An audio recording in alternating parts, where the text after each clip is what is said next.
আমরাই যদি বলি ঈদ বোর লাগে, গোমরামুখ হয়ে থাকি, তাহলে ভবিষ্যতে আমাদের বাচ্চারা তো শুধুমাত্র অন্য ধর্মের অনুষ্ঠানের প্রতি আকৃষ্ট হবে। জ্ঞানবোধ হওয়ার পর থেকেই কখনোই দেখিনি বাবা ঈদ বোর লাগছে বলে ঘুমিয়ে পড়েছেন। আমাদের থেকেও আমাদের ঈদের জামা দেখার বেশি এক্সাইটমেন্ট কাজ করতো আমার বাবার মধ্যে। বাবা বাজারে ঘুরে ঘুরে সবচেয়ে ভালো মেহেদিটা এনে আমাদের হাতে তুলে দিতেন। ঈদের দিন সকালে আবার চেক করতেন কালার কেমন এসেছে। আমাদের সাধারণত বিকেলে ঘুমের একটু অভ্যেস ছিল, কিন্তু বাবা আমাদের ঈদের দিন ঘুমোতে দিতেন না। বলতেন, চলো ঘুরতে যাই কিংবা মেলায় যাই।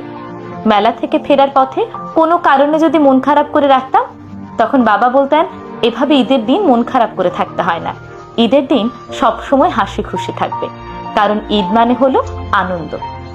বাবার এই ছোট্ট ছোট্ট কথাগুলো আমার জীবনে শিক্ষারূপে পরিণত হয়েছে। তাই ঈদ আমার কাছে কখনোই বোরিং মনে হয় না।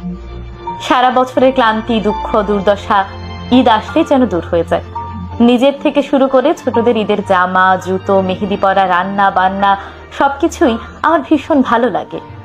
সারা বছর কত অনুষ্ঠান আসে, কিন্তু ঈদের মতো একটাও লাগে না। আমরা অনেকেই বলি বড় হয়ে গিয়েছি, এখন আবার কিসেরই, কিন্তু আমি বলি কি, বড়দেরই হলো ঈদ। আমরা বড়রা উৎসব মুখর ভাবে ঈদ উদযাপন করে ছোটদের শিক্ষা দিব, ঈদ হলো আমাদের সবচেয়ে বড় ধর্মীয় অনুষ্ঠান। এই অনুষ্ঠানটি মন ভরে পালন করো।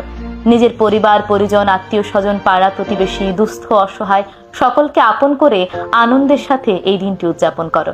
এতে মহান আল্লাহ তাআলাও খুশি হবেন।